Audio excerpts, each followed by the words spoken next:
My name is Jordan Harbinger. I host the Art of Charm podcast, and I also do very, very little finance other than trying to figure out how to get other people to do that stuff for me.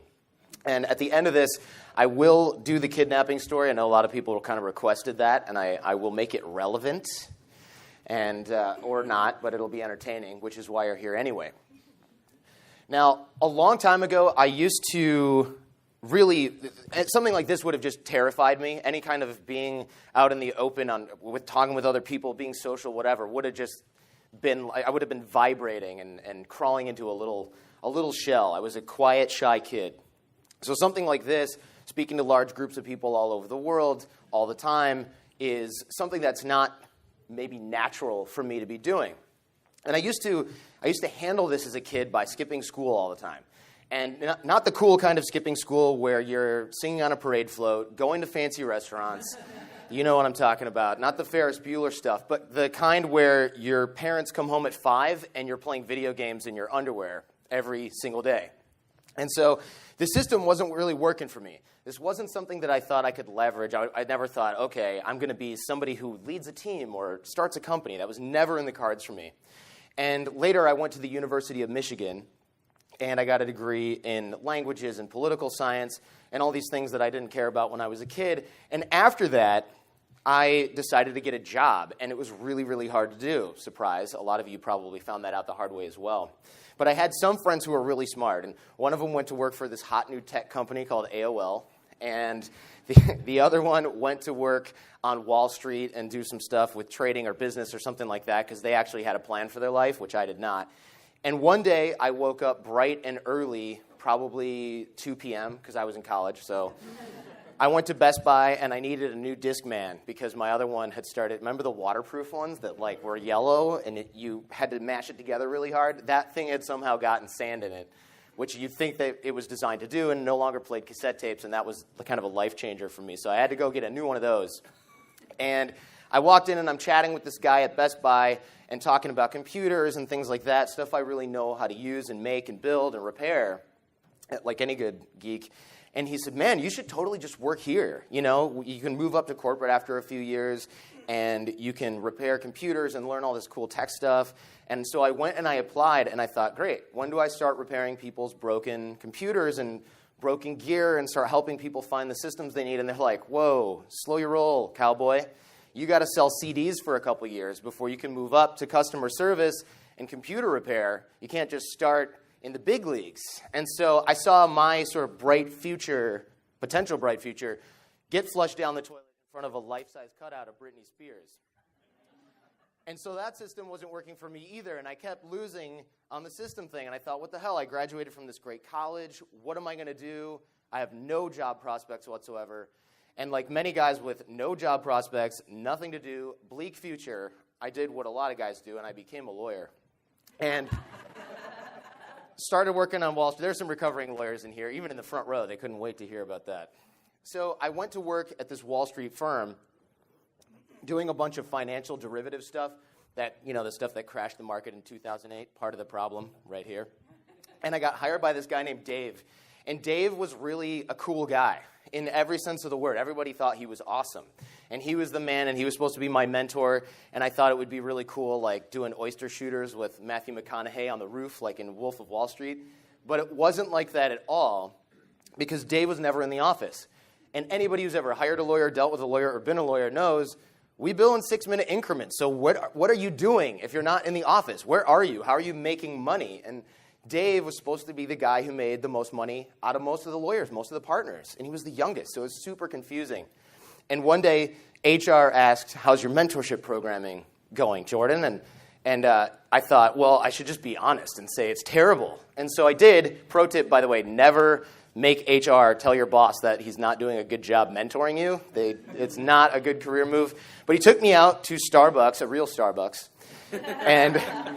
and he sat me down, and he's hammering away on his BlackBerry, just playing Brick Breaker or answering emails or something. And he's like, all right, ask me whatever you want, thinking I'm going to rifle off some questions about financial derivatives or capital markets.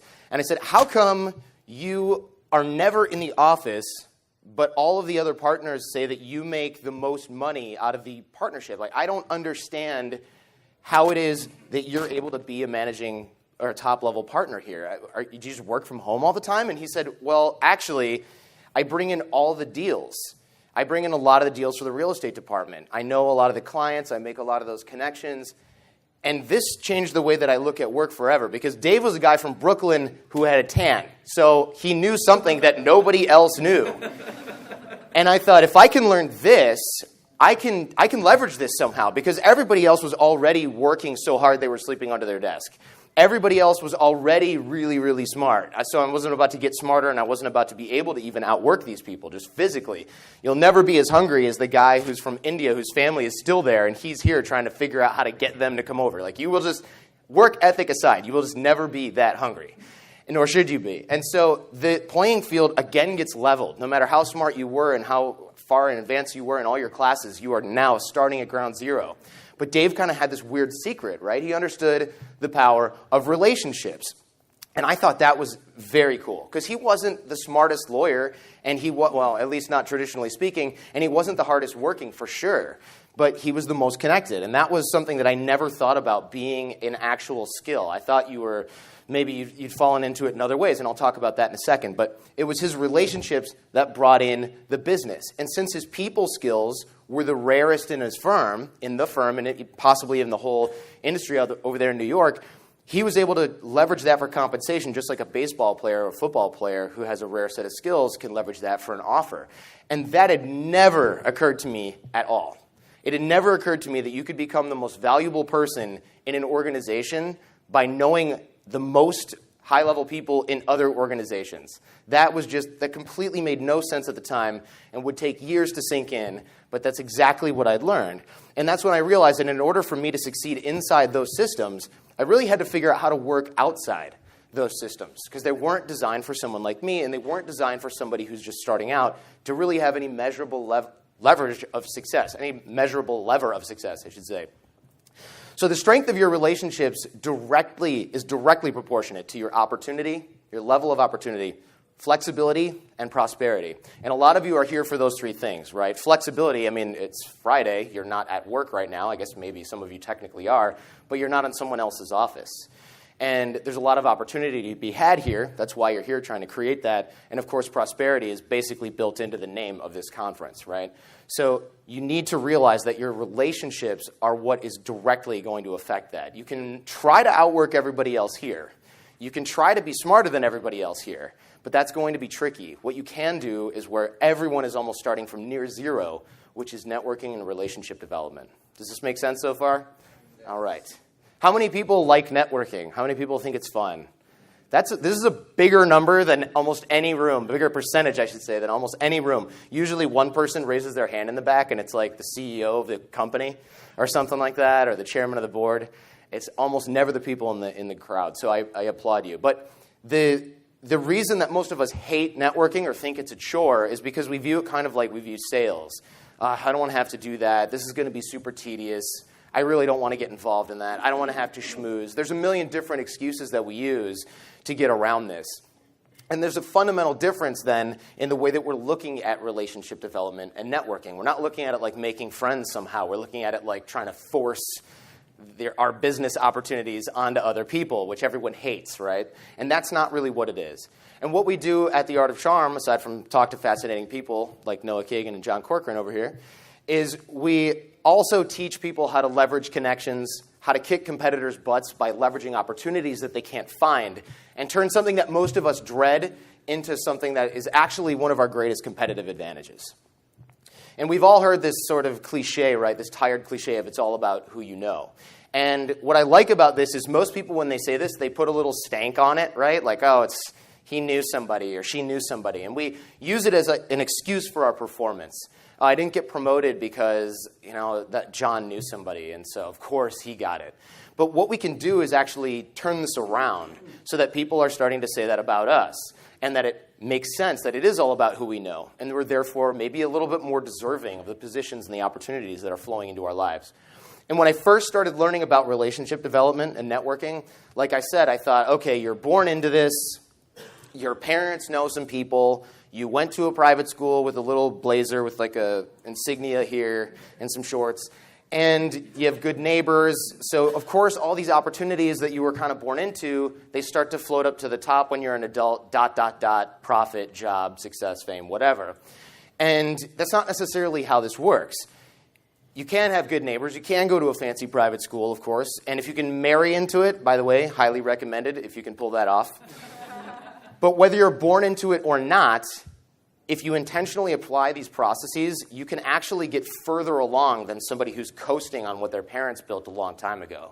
Does that make sense? Right? It's kind of like, actually, this is a really good investment analogy here that I'm going to botch, which, right, the earlier you start, of course, you've got that sort of asymptotal, if that's the right word, takeoff in your portfolio. And what we find is that people, of course, who are born into it, usually they're spending the principal, right? It's just going downwards. But if you start early and you keep going with it, you keep doing what we're teaching you here, it'll start to take off. And after a while, things start to just kind of fall into your lap. And if your parents weren't doing this, if your parents didn't leave you a nice, comfy network cushion to fall into, you actually have to learn this so that you can do it for your kids. Right? There's kind of no getting around it. You can coast, you can ignore it all you want, but you have to do it if you want your kids to have the same advantages that you wish you were born into. So it's got to start somewhere, unfortunately. And the good news is that it is a way of being and a set of habits. Networking is a way of being and a set of habits. You don't have to figure out how to turn it on when you need it. That's why most of us hate networking, because we can tell when somebody walks into a room and is like, all right, I'm going to be friendly now and energetic and smile at everybody. We don't like that. It looks like a used car salesman who secretly hates his life. But this is a way of being and a set of habits. And what I mean by that is, well, even since I moved up to the Bay Area from Los Angeles 3 years ago and change, I know a lot of people up there, of course, having applied all these principles. But a lot of my friends grew up there.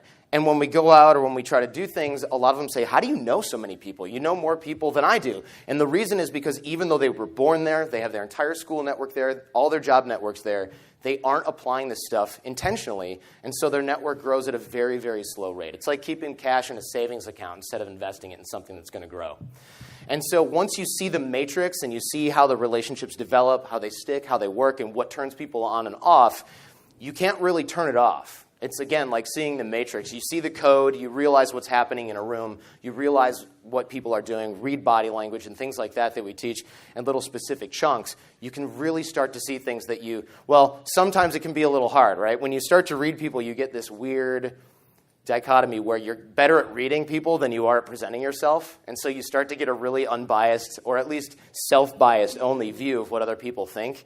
And that can be a little tough. It does push people back out of the boat for a little bit, but it is, in the end, worth it. And I think anybody who's gotten really good at this also sees how this is an advantage. The other good news for the ladies is that women are typically much better at this than guys. And probably any woman who's ever had a date also realizes how dense some of us guys can be when it comes to reading and interpreting signals, body language, and other nonverbal communication.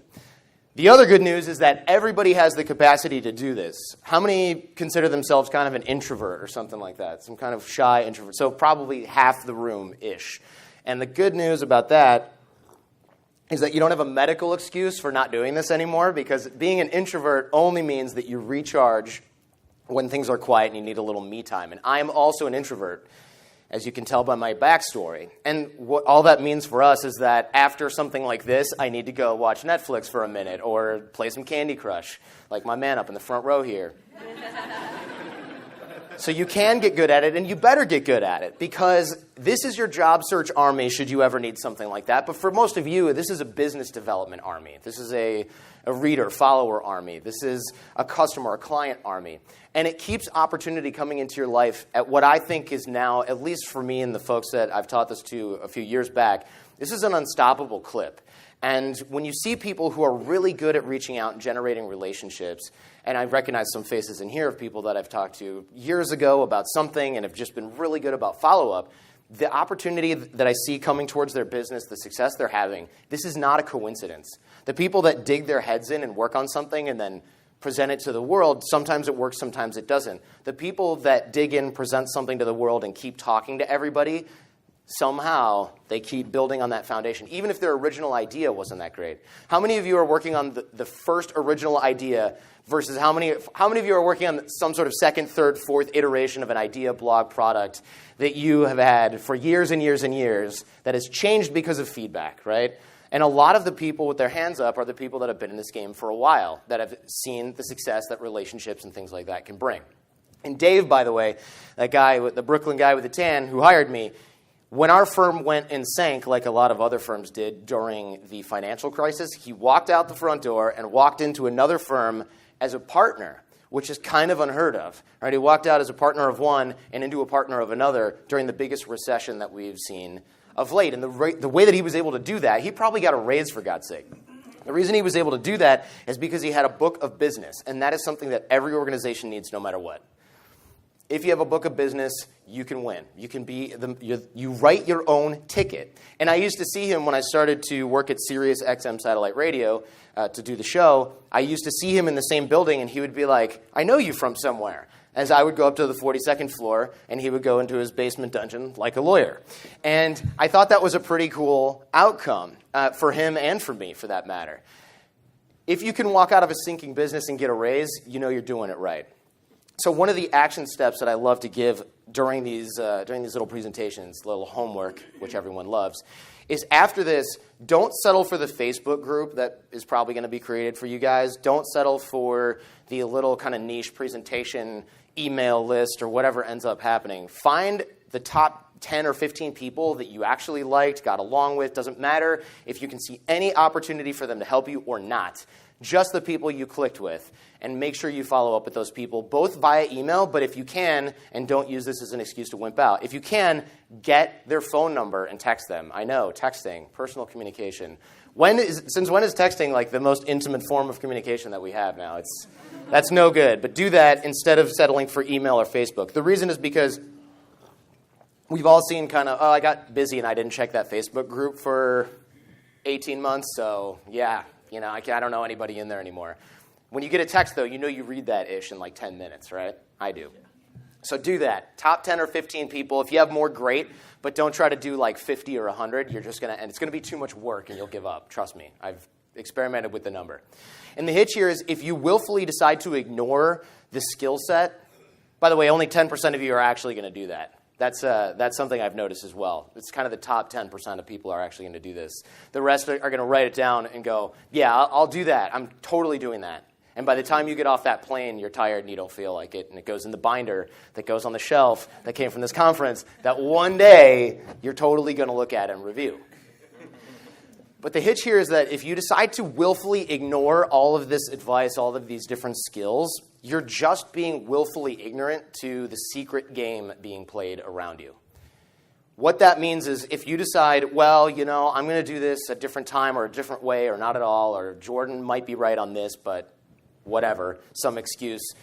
The truth is that this is really going to trip you up in the future. There's no way that you can ignore the relationship factor in business, period. You can try all you want and you will suffer as a result. I literally don't know anybody that is successful at anything business-wise that doesn't lean heavily, heavily into relationships. So don't make that mistake. You're just going to put it off for way too long. And I'll give you an example here of how opportunity surfaces when you're focused on networking and relationship development. And the first rule that I love, who's seen Glengarry Glen Ross? It's like, ABC, always be closing, right? Alec Baldwin. That's a great scene for every reason that you would never be like that guy, right? He's not a likable character. He's a terrible, terrible person.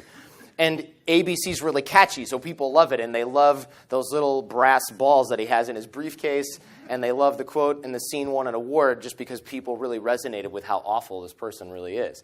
But the truth is, it's not ABC. It's not always be closing. It's ABG, always be giving, and that has a crappy ring to it, but it's much more true than the other way around. And what I mean by that is you're constantly giving generously to the other people that you want to have in your network, in your circle, and even people outside of it. And this keeps opportunity really flowing towards you because you can't see what's over the horizon until you start applying this. And I'll give an example right now. When I moved to LA, I had a toothache, really bad. And if anyone here has had a toothache, it's so personally violating somehow. The pain is inside your brain. It's beyond all of the protective measures that you have in your body of like hurting your hand. You can kind of isolate. You just can't emotionally isolate this pain. It will drive you absolutely crazy. So I'm calling everybody that I can find, every dentist in the yellowpages.com or whatever it was back then where you actually looked for phone numbers. And they said they didn't take new patients. They didn't take my insurance. I was too far away. It was too quick of a time. I need to do some intake thing, and the doctor's out. They all suggested going to the ER, which means that some bearded guy is going to tie a string to it and then like slam the door, and that's how they're going to take care of my toothache. And I'm not down for that. I can't deal with that. I want a little TLC. This has got to get done correctly. So in desperation, I post on Facebook, which is what you're doing right now probably, and Twitter, good. That makes me feel better. And I posted, look, if anybody knows a dentist, I have a toothache. I need someone who can see me ASAP, today, tomorrow, whatever. I know it's 5 p.m. I will go anywhere in LA for this. And some stranger replied and said, you got my post set to public or whatever. Some stranger replies and says, actually, my aunt is a dentist, and she's right nearby. I can call and see if she'll see you. And so he did, and I did, and I went to see his aunt, and I got it taken care of, and I couldn't have been more thankful.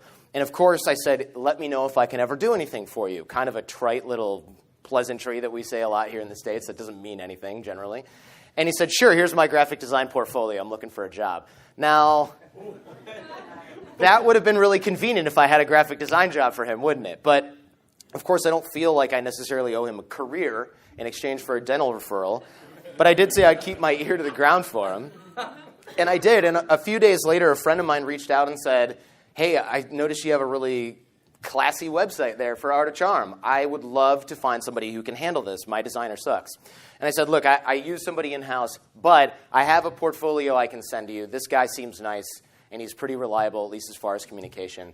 And I didn't even follow up with it after that. But I found out a few weeks later that this guy had worked out so well, he got hired full-time by this other entrepreneur. So somebody who gave me a dentist referral to his aunt ended up getting his dream job full-time as a result of that referral.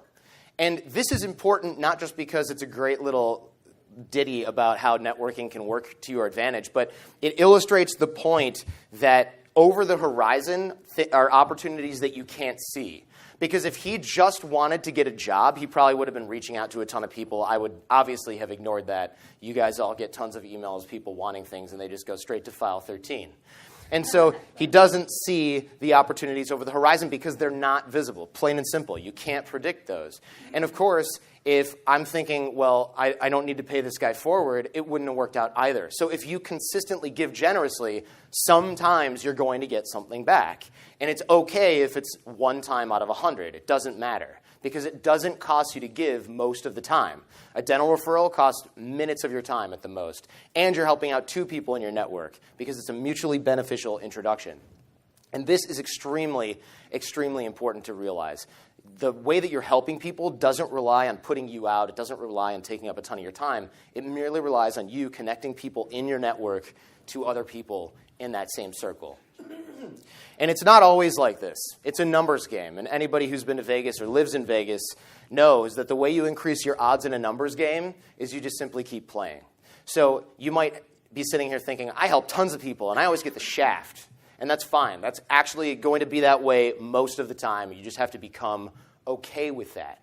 But after a while, you're going to be the guy or gal who consistently looks like they're just getting lucky with all these opportunities coming in.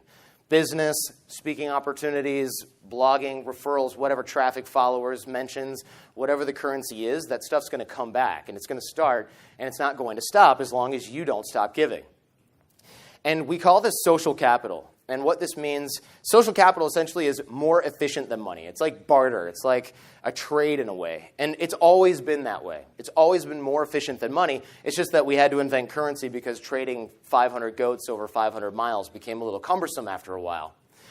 And now it's still more efficient and still much more of a value add for somebody. So for example, money is perfectly replaceable, as you guys know. It's the definition. That's the whole point, right? If I'm only looking for money for, say, a startup, you're only as good as your checkbook. I'm only looking for investors, right? I will immediately replace you with somebody who has $1 more. But if I'm looking for your network, this is actually something that is completely unique to you in so many ways. So it is the differentiating factor between you and pretty much everybody else, especially if you can't stack up in the money department just yet. But it's also even more valuable because if I have $10 million, I don't need your $1,000 check. What I need more is the connections that you have, the people that you know. So as your wealth and the wealth of others that you're trying to connect with increases, as influence increases, the value, the margin, what is this, the economic term here? It's like the marginal value of the dollar goes down, right? I don't know why I'm talking about this with a bunch of folks that don't want jobs in this niche, right? This is Economics 102. It was a long time ago for a lot of us. Now, business fundamentally as well is people selling things to other people. That's why golf clubs exist. Only a few people like golf. I know it, right? They're there to meet other people that can help them. And we've also heard you only go as high as your 5 closest friends. This couldn't be more true, of course, in business, but the way that you constantly get yourself to grow is by constantly surrounding yourself with those high-value folks. And the best way to meet and attract those high-value folks is to consistently be giving and working on that network. So this is a constantly reinforcing cycle. I'm not saying ditch your friends. It's not like a motivational seminar where we try to do that to upsell you to something else. This is a networking thing, so I hope that you take this with a little grain of salt in that your personal relationships are super valuable, but the people that you surround yourself with for other pursuits are going to dictate how high you get and how well you do in those pursuits. Does that make sense to everybody? Because I feel like that's one of the most important principles so far. And with that note, it's not just a game that you play because you like the spoils. So there's a lot of people out there with a lot of leverage that are horrible human beings, to put it bluntly. And I like helping people. I like helping people who help other people. And so if somebody has an integrity problem, do not build your network around them. I know it's tempting. I know you want to get in good with this person with 1 million Instagram followers or this blogger that spams people and is thereby huge. It is never worth it. It's never worth it. I've tried it. It's short-term gains only. It is never going to be good for your long-term brand. Now, if you surround yourself with those high achievers, you will crush. And those connection skills are essential. So what you need to do after this, whenever you're looking at somebody to try to get in the circle, to try to bring them into your circle, is ask yourself how you can get people emotionally involved in your success. Because, of course, you want people to help you. But if you can get them excited about their goals and you can help them achieve their goals, they will do the same for you. This is simple reciprocity. And this is something that top performers rely on all the time, to the point where I think it becomes a little bit automatic. I think a lot of folks who start different types of events or different types of gatherings at some point lose track of the utility, which makes it somehow even more useful because it just becomes a bunch of friends hanging out with some new friends at the same time. Very important as well is build that network before you need it. There's a book called Dig Your Well Before You're Thirsty. It's probably pretty good. I just like the title. Dig your well before you're thirsty. You can't put that spare tire in the car after you get a flat. And this is a funny concept because so many people really, really get this when I tell them. I feel like everybody here understands this, and yet we'll still go out and go, yeah, I should totally go to that event, but I need to get my website done. I just need to get my website done. And then that gets done, and then the event happens next month, and you go, oh, you know what, I don't have any business cards, so I'm just going to sit this one out, and then I'll go next time, got to hit up Vistaprint.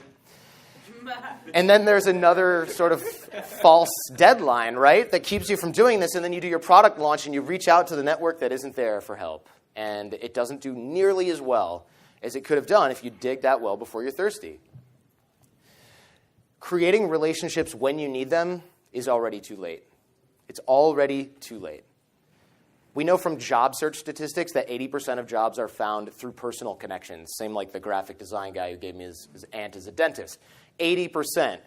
And the rest are found, I mean, who's uploaded a resume to Monster.com and gotten a job from that? I've never seen one hand from that. Not one. In the history of Monster.com have I ever met anybody who got a job from there.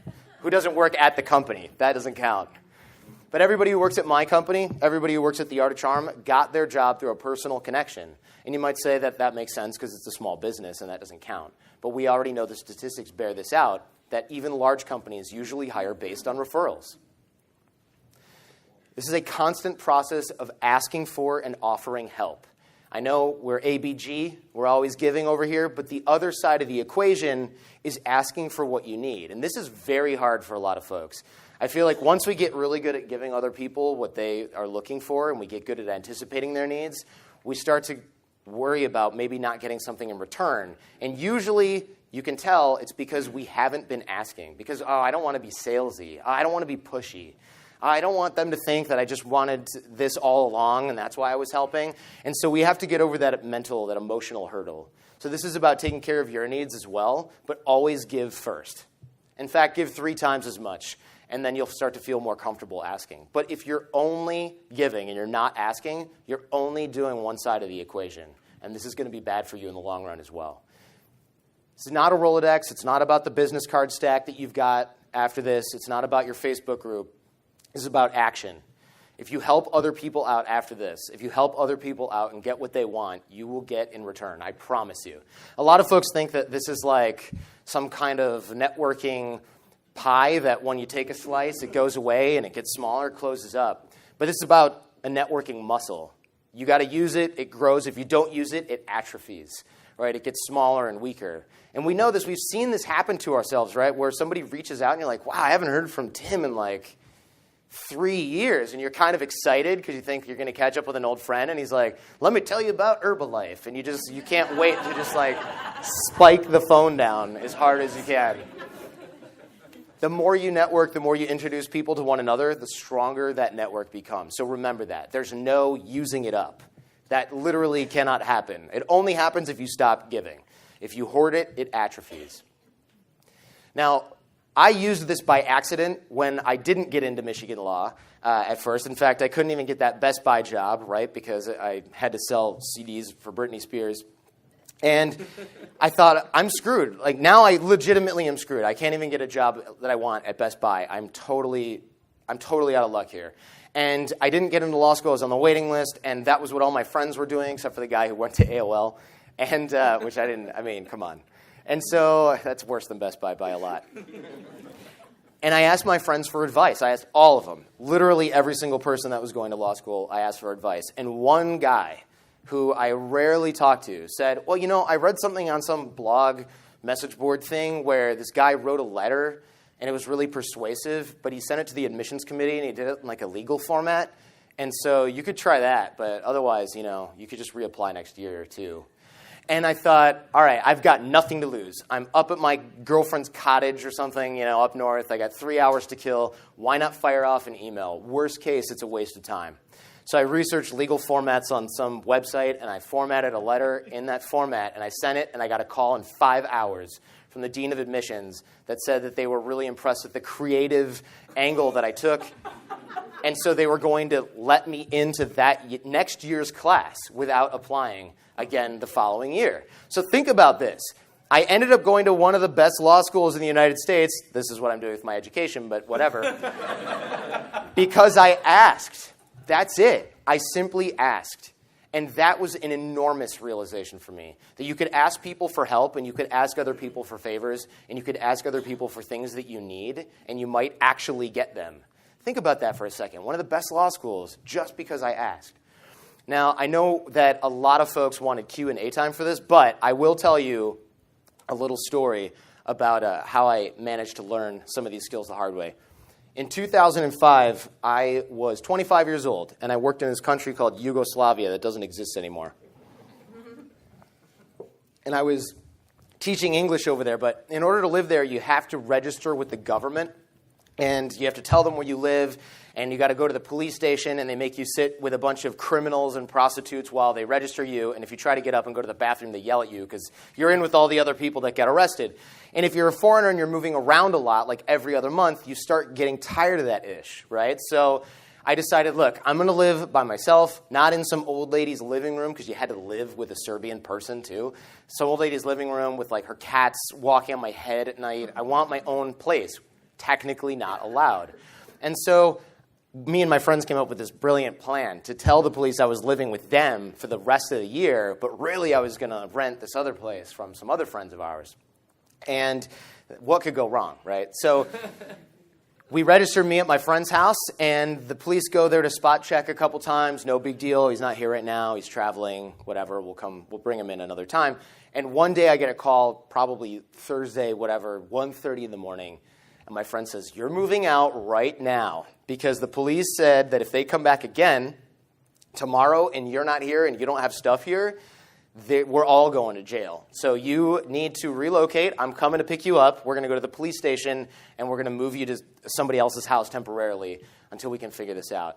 And, you know, I didn't love that idea. I was out of town, so that was kind of a problem because I couldn't get back to the police station in time. I hadn't been registered, and I had a bunch of entry and exit stamps on my passport. A lot of little red tape, little dings that I might not want to explain so late at night.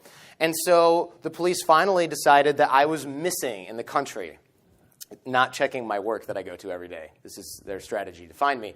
But I went to this concert called Exit, and it was awesome. It was 140,000 people or something like that on this island that was a Turkish fortress, because this is, you know, the former Yugoslavia, a lot of old stuff, Ottoman Empire. It's like Game of Thrones. Super cool. Stayed up all night, 8:30 a.m. rolls around, and I see a black Jeep with tinted windows and chrome, and they've got like the spotlight going and all this stuff. And if you've seen any Hollywood spy flicks, you know that when there's a tinted Jeep with a spotlight going on an island with no cars allowed, that it's bad news. Of course, I didn't think they were looking for me out of 140,000 people. But I got lucky, and they found me and my friend and a bunch of other folks pretty quick. And they decided to spot check our passports and verify where we lived. And I thought this was kind of a coincidence that state security ended up having me on their radar. But they stopped me and a friend of mine who, to make matters a little bit worse, had a little bit of a checkered past. His dad was living in Italy by way of Serbia, had some money thing going on in Switzerland, had to leave, ended up on Iraq for a few months with Saddam Hussein, came back to Italy, now lives in England, and his kid and I were hanging out. I found this out later, okay? Give me a little break. And we were hanging out in Serbia, and so these guys just think, jackpot. We got an American spy and some mafioso's kid, and they're like, "Let me see your passport." And I thought, well, I don't carry my passport at a concert, man. And, of course, there by law, you have to carry your passport everywhere if you're a foreigner. You have to. And so they don't know that I'm speaking Serbian and I understand what they're saying. And they talk to each other and they go, who does this guy think he is? Ask him if he has to carry his passport in America. And the guy turns around and goes, "So, in America, you can just walk around without your passport?" And they're really angry. So I'm thinking, like, do I tell him the truth or do I give him the answer that he wants? And I decided to go with the truth. And so I tell him, no, actually, you know, the Constitution, something, whatever, I don't know. This is before law school, okay? We don't have to carry any documents, and they can't make us. And he turns to his friend who's, like, loading his weapon at this time and goes, "I guess they really are free over there."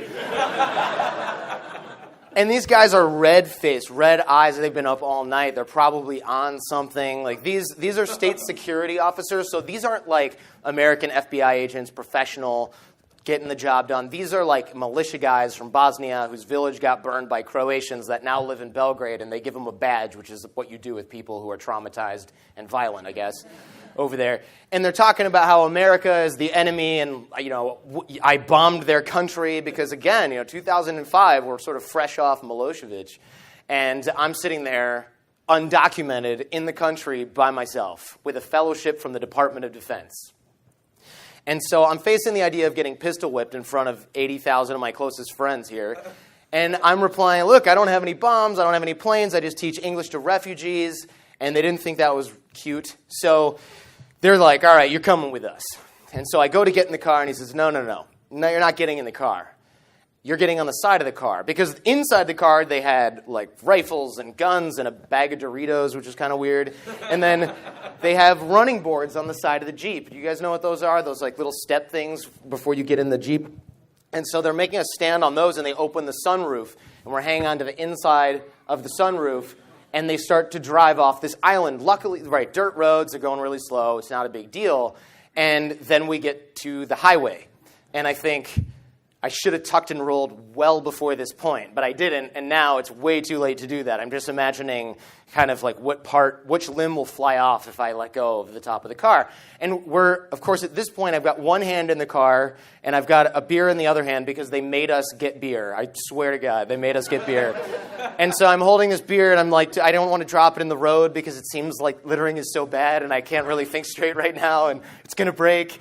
And then, of course, they're also throwing popcorn out of the sunroof, and they're trying to get us to catch it in our mouth like a couple of clowns.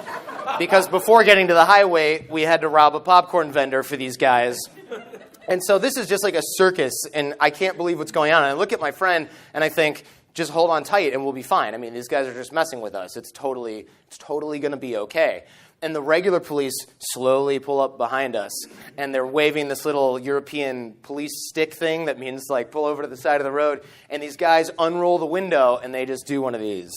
And I think, oh, man, I'm really screwed now. Because I thought I was just going to explain what happened here to the traffic cops and be well on our way, and these guys were going to take off. And they just went and parked back on the side of the road, and we just kept on driving. And I thought, this is real now. This is a real deal. These guys are not going to just let us go whenever they want. I mean, they blatantly ignored the regular cops. We're driving into some kind of like neighborhood thing at this point, and I don't really know what's going to happen. I'm looking at my friend now thinking like, okay, plan B. Plan A was hold on tight. Plan B, we got to figure this out. And 15 minutes later, we pull into this small neighborhood, and I notice the first thing is that there's just all these metal shutters on all of the windows because it's early in the morning. It's probably a weekend, and this area is kind of closed down. And we go into the basement of this bar, and I know it's getting serious, right? This is just like no one's around. We're going to the place where no one can hear you scream, and I haven't been this scared since prom '98. Different story, different talk. And they're yelling at us and pushing us around, and they're kicking this chair that they put me in, and they bring my friend into a different room. And this guy's got a big mouth, my friend. He's the do you know who my father is guy. I don't even probably need to explain that, right? He's the do you know who my father is? He's that guy. And so I think, well, I might make it through this somehow, but Milan is going to be in trouble if he doesn't shut his mouth. And we're chatting, and he's telling me that I want to blow up Serbia, and I'm here to destroy the country, and that I'm a spy, and all of this. And I decide to distract him and remain as calm as possible, which is really, really hard when somebody is threatening you with weapons and violence and your friend's getting his butt kicked in the other room. And at Art of Charm, we actually call this changing the frame of the situation. So I'm super calm, and he's yelling, and he's freaking out, and he's putting all this energy into the situation, and I'm just absorbing it, trying to keep as calm as humanly possible. Do a little bit of that box breathing, a little bit of that yoga breathing, and he is just letting loose. And he finally starts to ask me, what were you doing today? Why are you here? And I said, we're on our way to the best restaurant in Novi Sad. It's called Lipa. And he gets kind of annoyed by that, and he goes, that is not the best restaurant in Novi Sad. Not even close. You don't know anything about Serbian food. How long have you lived here? And so our interrogation takes the form of kind of like an Anthony Bourdain episode. And we're talking about places unknown, right? Namely the basement that I'm chained up in at the time, but also some of the restaurants that I had tried, some of the food that I like. And he said, all right, well, you need to order this at this other place. And I said, great, why don't you come with us? Why don't we go right now? And that didn't work. That would have been great, though. And so I decided, look, tonight when we go out to dinner in Belgrade, you guys should join us.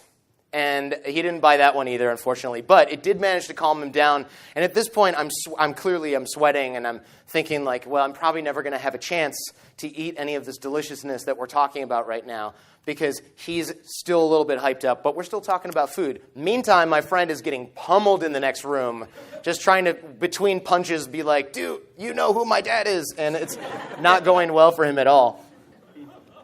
And so finally, I decide that, this is going to be a problem. And I could use a drink right about now because he asks me what I drink. That's a common question in Serbia, actually. What do you drink? I thought, all right, anything right now will do. And he gets up and he goes, and I thought he was going to get me some water because I'm parched at this point. It's been hours I've been in there. And he comes back with like a club in his hand. And I'm thinking, this is my chance for, he's coming down the hall. I'm going to do like a thing that I saw on TV where the track guy is getting ready to do it, or a wrestler thing, and then somehow single leg takedown, whatever, I don't know. But he's got I'm thinking back to 8 years old martial arts stuff, right? Taekwondo training, kicking in full swing. And I realize I probably have no chance at this, but it's better than sitting here and losing that way. And so as he gets closer, I'm getting ready to kind of like spring out of this chair and do some ninja stuff. And I realize that what he's got in his hand isn't a club. It's a bottle of Serbian homebrew liquor. And the only thing that Serbs love doing more than talking about drinking is drinking. And so he slams this bottle down and he starts pouring drinks. And I realize at this time he just wants to relax and wait until his friend is done with my friend. And so now we're really rocking. We're talking about crazy politics. We're talking about all kinds of different Serbian, these are passionate folks. And we're having a heated debate about where to get the best late night street food in Belgrade. And at this point, I decide, all right, now is probably a good time to figure out how to make a move here. And so I tell him, look, man, I need some water. I'm not feeling so good. And he says, all right, fine, no problem. So he gets up after a while and leaves. I still hear my friend in the other room, and after what seems like an eternity, I realize, these guys are plotting something. I haven't heard much for a while. And then I hear the door close, and I hear the Jeep take off, and I go and I grab my friend, and we hobble out of there, and he's in bad shape, and we go immediately to the first restaurant that we could find, which we must have looked really disgusting, because the waitress was kind of like, hi, how can I? And then just total back turn and runs out the kitchen, and then the real cops come again, thank God, not the secret guys. And we get arrested again, and this time taken, thankfully, to a police station instead of an underground torture chamber. And the police captain doesn't really know what I'm trying to say. He doesn't even believe my story at all. He's kind of like, you got arrested by secret police and they fed you popcorn and then they punched your friend's ribs and then what's going on here? And so I'm having trouble explaining it. My friend is totally incoherent at this point. So he calls his girlfriend, and his girlfriend, the captain's girlfriend, is a German teacher. And so she's a language teacher just like me. And she gets on the phone and I explain to her what's happening, and I tell her who my boss is. And she knows my boss, and she also knows that I volunteer to do all of the English voiceovers for all of the textbooks in Serbia so that I can meet the other teachers and sort of get a line in that way, right? That giving actually amounted to her knowing who I was and knowing who my boss was. So she realizes that I'm not really a spy at this point. She explains everything to the police captain, tells him to give us a ride home and let us go. No paperwork, just get the hell out of here type thing. And I realized that these relationships that I had built accidentally, not seeing the opportunity to see the light of day again, I found just by applying what we've talked about here today. Always be giving. Don't bother looking for the opportunity. The opportunity is over the horizon. So these relationship skills are not only something that will help you in your business and in your life, but might actually save your life. And they're the reason that I'm here speaking with you today. And that's my time. Thank you so much, everybody.